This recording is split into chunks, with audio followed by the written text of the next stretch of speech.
Baby Reindeer, Stalking. Hello, I'm H.G. Tudor.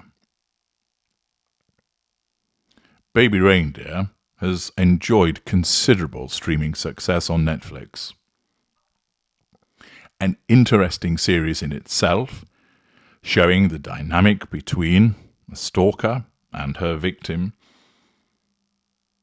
the raw portrayal of the thoughts, motivations, activities of that victim have proven most compelling.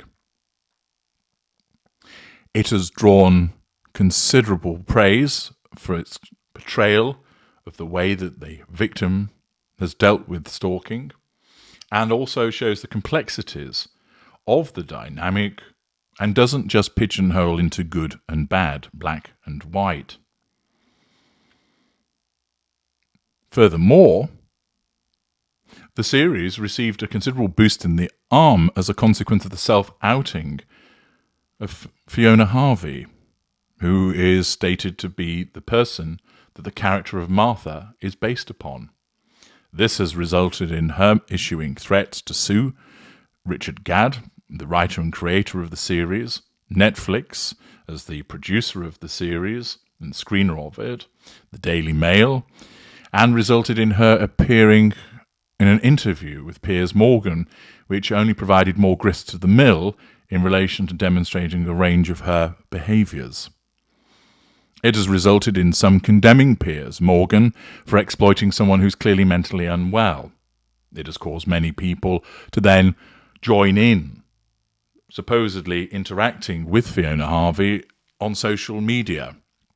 Some expressing concern about her mental state and urging her to get help, others condemning her behaviour and treatment of Richard Gadd, and, of course, others that just enjoy goading her, finding her a hilarious character. For Gadd, he's found the series as a catharsis, and he's undertaken a number of interviews. He has done so with other members of the cast, and has been generally largely praised for his bravery in sharing in such raw and honest detail his side of the story. There are those that are sceptical of his motivations. Some feel that he was wrong to make it so clear as to who Martha actually was, despite his protestations to the contrary.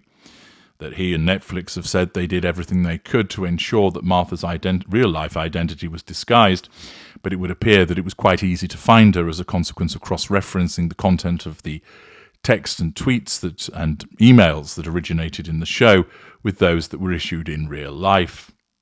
There are those that have wondered, is he seeking some form of revenge on Fiona Harvey through this series, that he knew that it would blow up and that he knew she would be outed?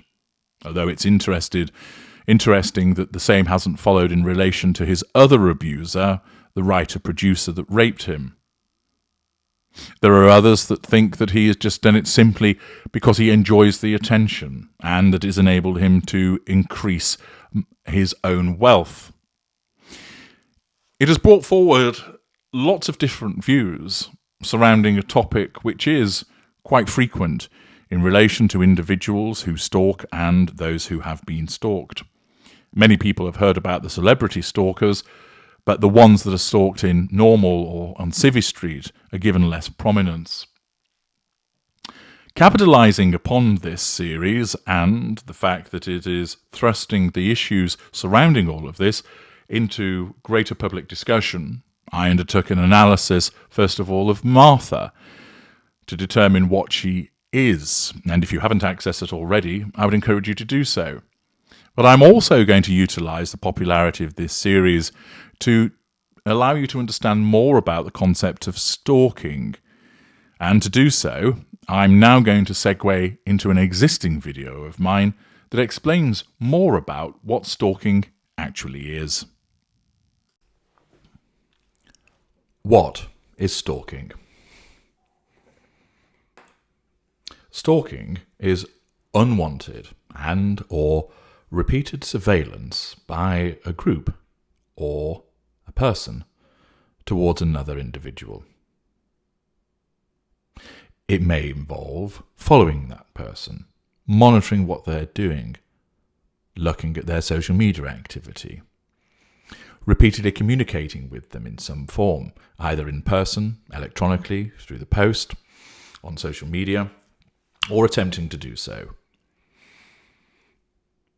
Stalking is repeatedly reported in the media and has resulted over the last 20 or 30 years in the consequence of various countries implementing legislation to address the issue. For instance, in the United Kingdom, it resulted in the Protection from Harassment Act, hitting the statute bug. There are, of course, different types of stalking. First of all, you can have what I would regard as the celebrity obsession. And this is probably the one that is given most prominence. So famous instances occur of individuals who have the celebrity stalker. Indeed, it is jokingly referred to as, in some instances, an indicator that you are famous when you get your own stalker. Some famous examples of celebrity stalkers includes Jonathan Whooper and Rihanna, Richard Franco and Hale Berry, Masahiko Chiwaza and Britney Spears, Mark David Chapman and John Lennon, which of course resulted in Lennon's death, Robert Hoskins and Madonna. Celebrity stalkers may well be narcissists, but more often they are actually undertaken by individuals who have a mental disorder such as schizophrenia or delusional disorder. Narcissists can, of course, become involved as a consequence of a sense of entitlement to have some kind of relationship with the celebrity, delusion that they're somehow on a par and merit the attention of the celebrity, the magical thinking that somehow there is a special connection between them and the celebrity. And in those instances, the celebrity obsession might manifest from a narcissist, but more usually it is the occurrence of an individual suffering an alternative form of disorder or mental health issue. Celebrity obsessions actually form a small part of the stalking that does go on, although, of course, you'd be forgiven for thinking that it is the majority of stalking given the prominence that it attracts, but that's, of course, because it sells newspapers, gets clicks on the internet. So the first category of stalking that exists is that which appertains to celebrity obsessions. There is then what we might call professional stalking, and this is where there is surveillance of an individual. It might be personal surveillance. So, for instance, a wife suspects that her husband is having an affair. She hires a private detective to then follow the spouse around to find out what he is up to. Now, it might just be coincidentally that the private detective is a narcissist, but the driving factor for this kind of surveillance is a professional obligation imposed upon that individual to gather information about the target. And the individual is followed about their day, observed by the private detective from a position in his tailing vehicle, as the films depict, hovering outside his workplace, hotels, etc., taking photographs with a long lens camera. There's also state surveillance, of course, whereby the security services will in effect stalk an individual by monitoring them, by following them, less likely to engage in communication with them as they gather intel about the individual, which is then used for appropriate circumstances related to state defence and state security. In these instances, professional stalking is undertaken by relevant actors as a consequence of a professional obligation arising out of a professional transaction, the hiring of a private detective, or state actors operating within the auspices of the framework of the security of a nation. Such activity might be performed by a narcissist, but the driver is a professional obligation. Then we come to the third category of stalking, and this is the largest, and that is narcissistic stalking, also known as hoovering. When it occurs, within the sphere of narcissism, stalking is a form of hoovering. Who might be the victim of narcissistic stalking? Former intimate partner, neighbour, friend, colleague, employer, or somebody belonging to an organisation that the narcissist has had an involvement with. Possibly a professional individual, a carer, or somebody providing a pastoral influence, for instance, a vicar. People such as doctors, lawyers. Those are the potential victims of narcissistic stalking. How might that manifest? Well, the most common one, and the one that you'll be familiar with, is as a former intimate partner, the narcissist stalking you by hanging around outside where you live or where you work, by following you around in the car or following you to walk down the road, monitoring your social media, possibly commenting, perhaps bombarding you with texts and emails, trying to talk to you as you walk down the road, turning up at your house, repeatedly trying to engage with you, sometimes in a benign fashion, for instance, bringing gifts, just wanting to talk, in other instances in a more threatening way, threatening damage, shouting, issuing threats to person, committing damage to your property, intimidation.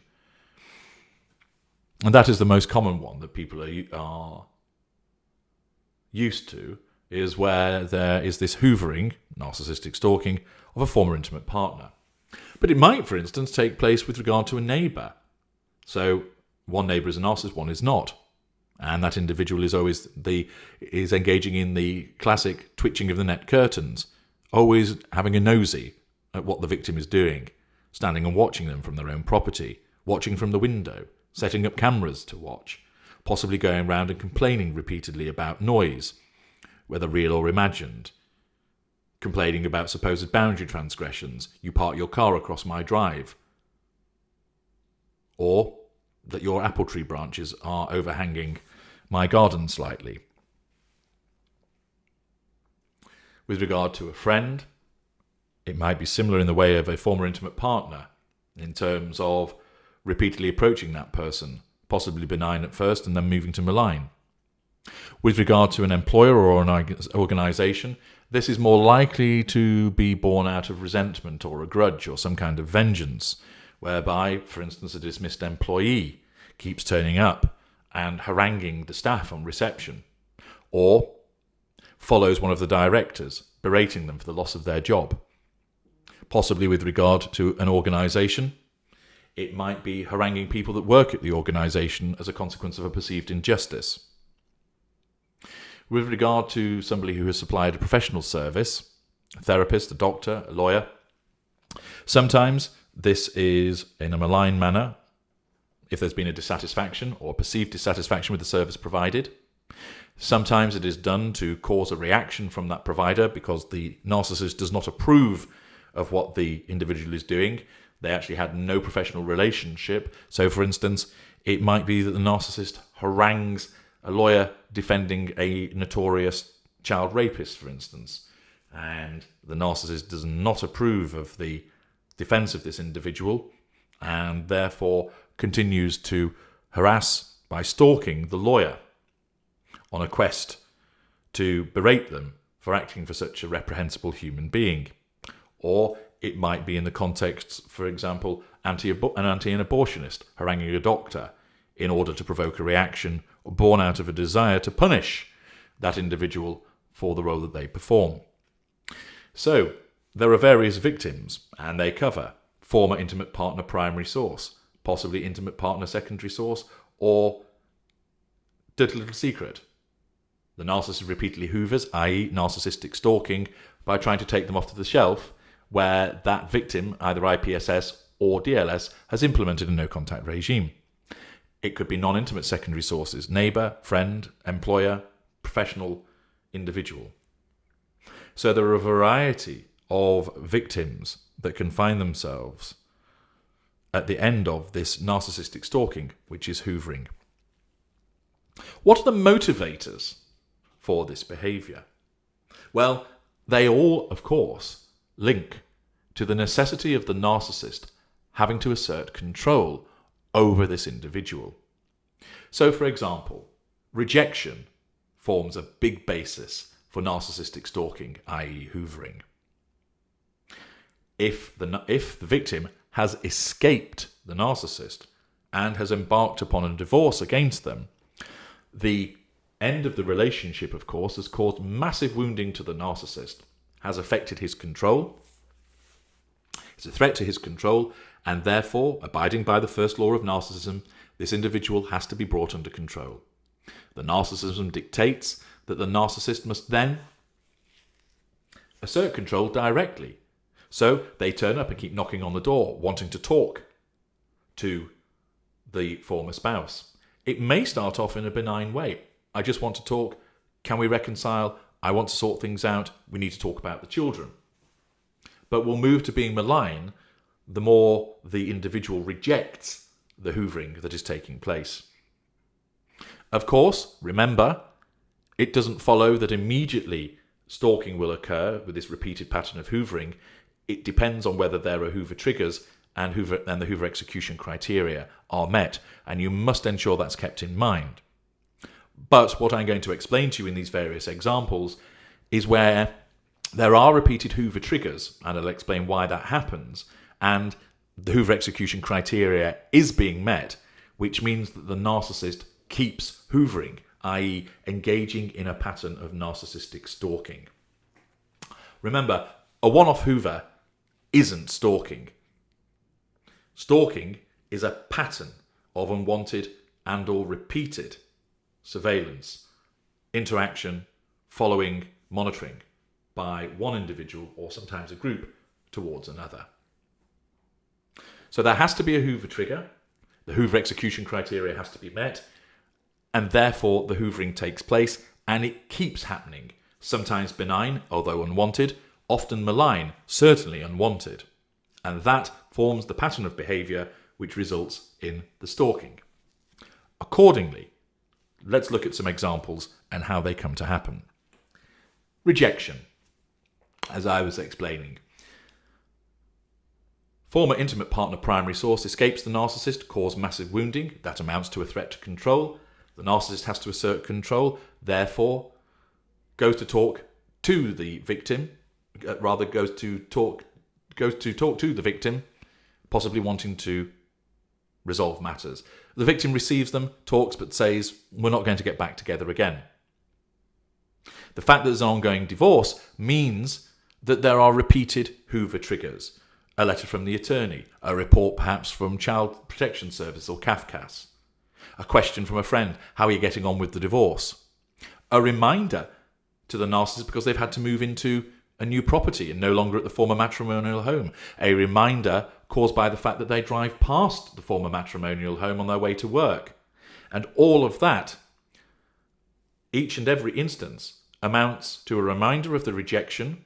Therefore, there are Hoover triggers linked to the loss of control, and therefore the narcissist is reminded that because this individual has escaped them, they are not under the control of the narcissist. Therefore, the first law of narcissism applies.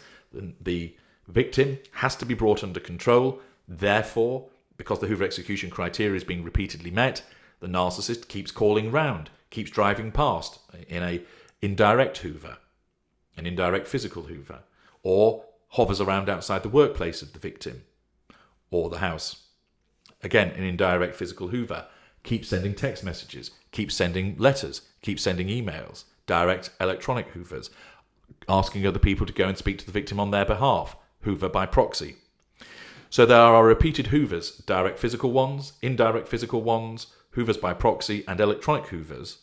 And there is a repeated pattern of this because there are frequent Hoover triggers, as I have described, and the Hoover execution criteria keeps being met, and so the narcissist goes to assert control.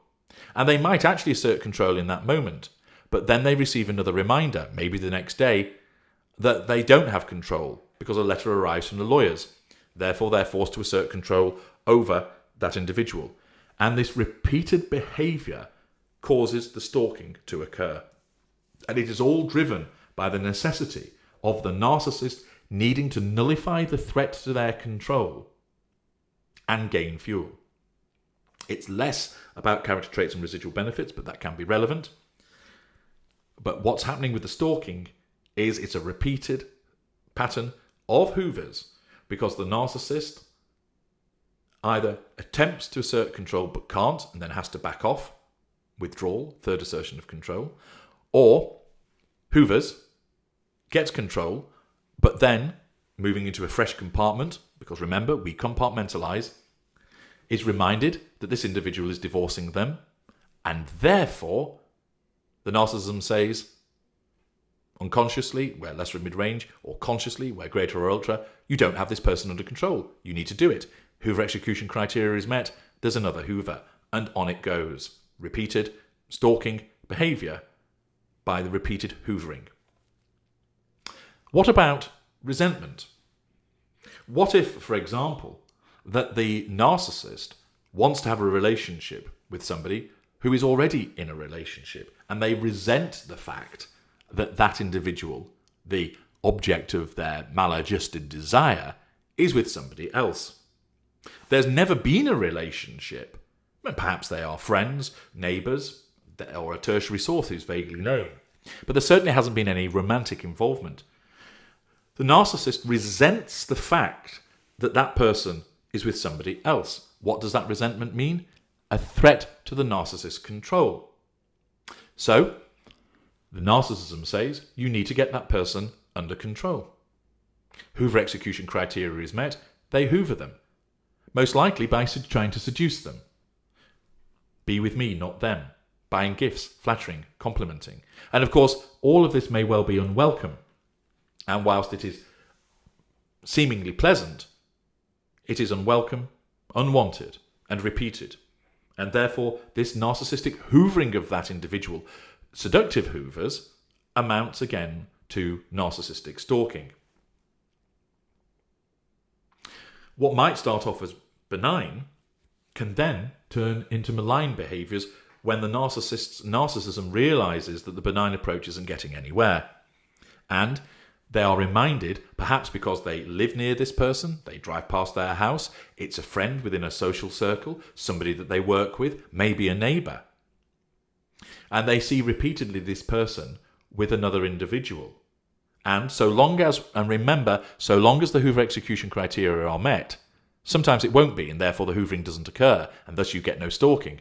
But where it is being met, for a variety of reasons which are outside of the scope of this video, where that Hoover execution criteria is being met, then the hoovers will keep happening. Why? Again, the narcissist attempts to assert control. The victim accepts the gift, thank you very much. The narcissist feels like he's got control. The next day, he sees that victim again.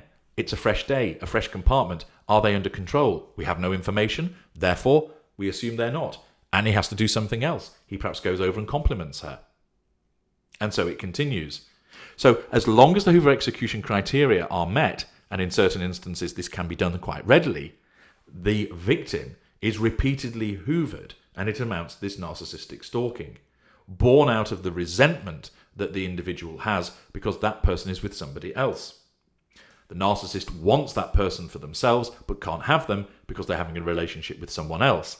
And that failure to respond positively to their overtures, either at all or by embarking on a formal relationship with them, threatens the narcissist's control, and therefore they are duty-bound to do something to assert that control, either by continuing with seductive hoovers in a benign fashion or shifting to malign ones. Sometimes the stalking is predatory in nature, and these are predatory hoovers which the victim might not actually be aware of because the narcissist isn't physically interacting, but is hoovering by way of observing through an indirect physical hoover what the individual is up to. This requires planning and therefore is only undertaken by greater or ultra, and is done as a precursor to the assertion of control by moving in for a seductive hoover.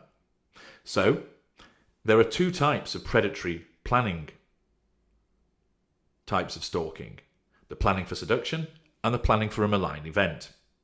The planning for seduction is basically where the narcissist is gathering information about the target as a conscious step to doing so, to then commencing the actual physical direct hoovering of that individual. And you can read more in the book Sitting Target about how that's done. Less from mid-range narcissists can instinctively gather this information as a precursor to seductive stalking. But they're not aware that that is what they are doing. They just gather the information as a consequence of a need to assert control from their perspective in that moment.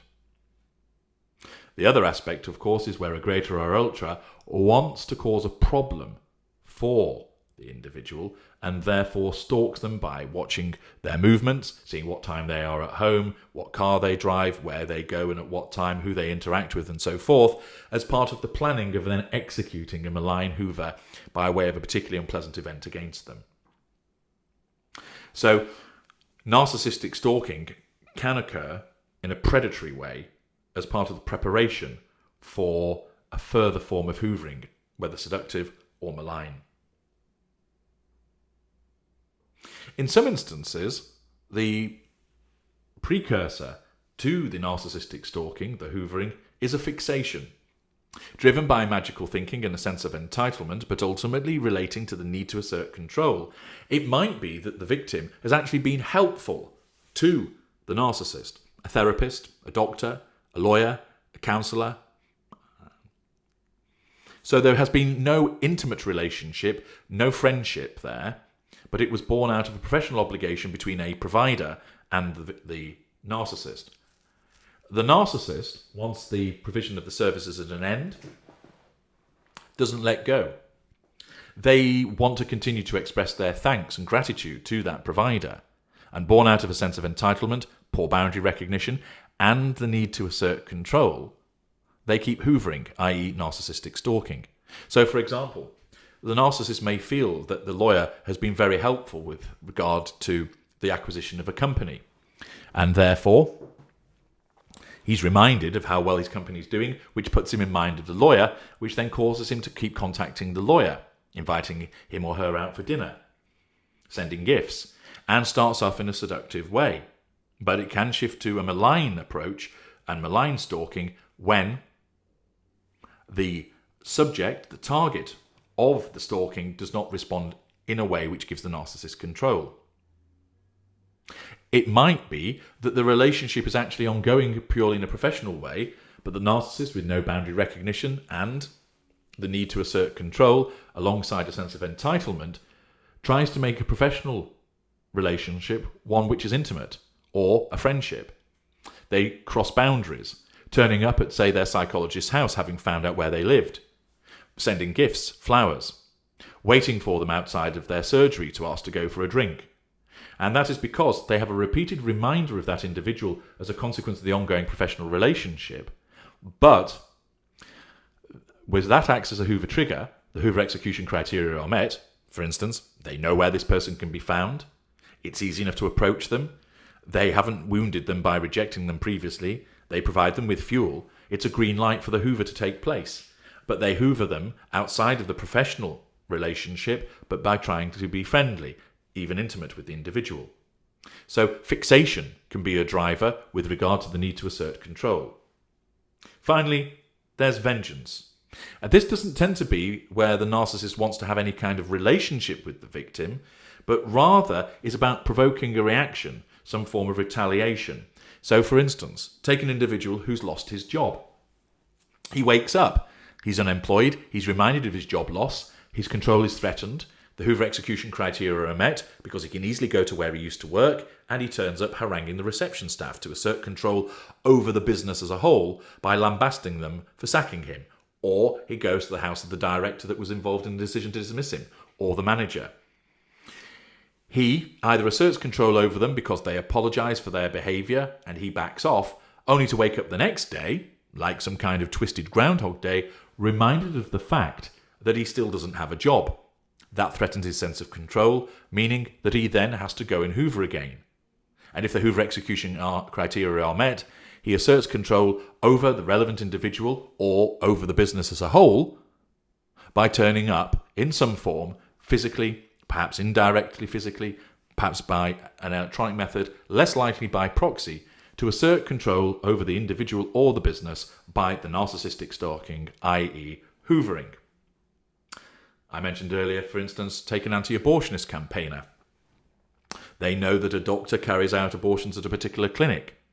There is no personal relationship between them, but born out of their sense of grandiosity, their sense of being perhaps an empath, that they regard the behaviour of the individual as wrong, but they go further, because whilst they're perfectly entitled to form a view as to whether they agree with a person performing abortions or not, the fact is that they transgress personal boundaries by harassing this individual through hoovering, by not recognising the boundary, acting out of a sense of entitlement, acting out of a lack of emotional empathy.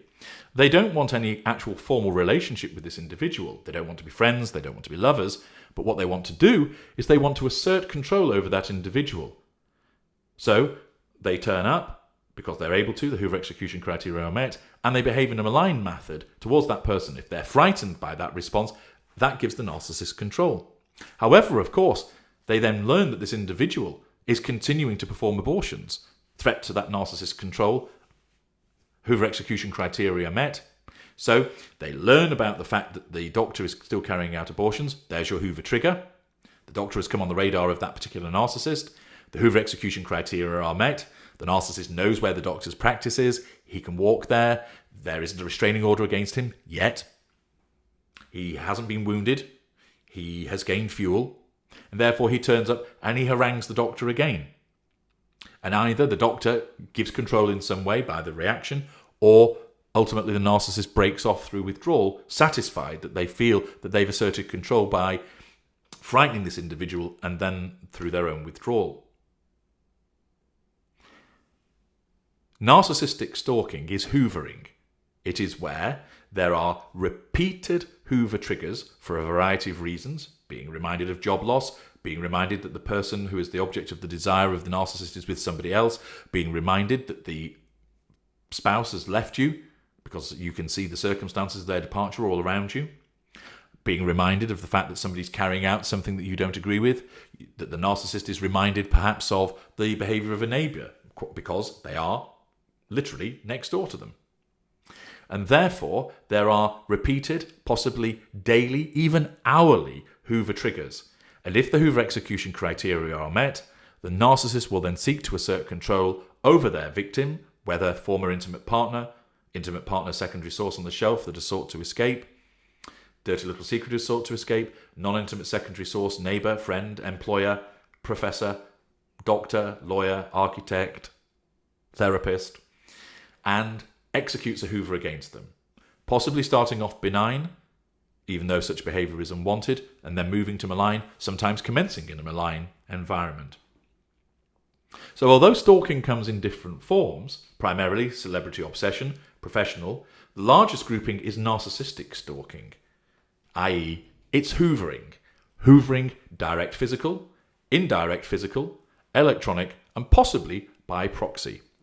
So whether it is following that person home from work, keep knocking on the door wanting to talk to them, smashing their windscreen, hanging around outside their home or their workplace, writing about them in terms of information on the internet, emailing them, texting them, ringing them up. Those are all hoovers and are part of the narcissistic stalking of that individual. Remember, stalking doesn't always happen because the Hoover execution criteria might not be met. And chiefly, this is because the narcissist has moved on to somebody else. So, the former intimate partner is no longer bothered with because they're focused on somebody else and the Hoover execution criteria isn't met. The friend is eventually disengaged from because the narcissist focuses on a different set of friends. The individual who lost his job gets a new job. The individual who engaged with the therapist shifts to a different therapist. So invariably, where there is a replacement for the victim, that usually, though not always, but usually lessens the incidence of hoovering and thus removes the stalking. Of course, the other aspect is where the victim fights back through evoking the law to obtain a conviction against the stalking, hoovering narcissist, whereby there is a restraining order, a non-molestation injunction, or an actual removal to prison as a consequence of the behaviours and perhaps breaching orders ordering the narcissist to stay away. Stalking does come in those three forms. The largest group is narcissistic stalking. It has a range of victims, and the forms in which it takes, the rejected stalker, the resentful stalker, the predatory stalker, the vengeful stalker, and the fixated stalker, are all narcissists when it comes to the narcissistic stalking.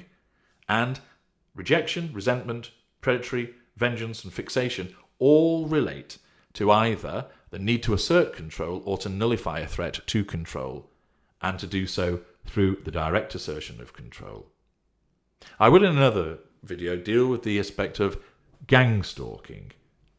I'll also deal with another video about fake stalking, where there's delusions of persecution, and also with cyber stalking. But this video is to deal with the question of what is stalking as a whole, and then the focus on how it is actually linked to narcissism a lot of the time, although as usual, many people don't realise that.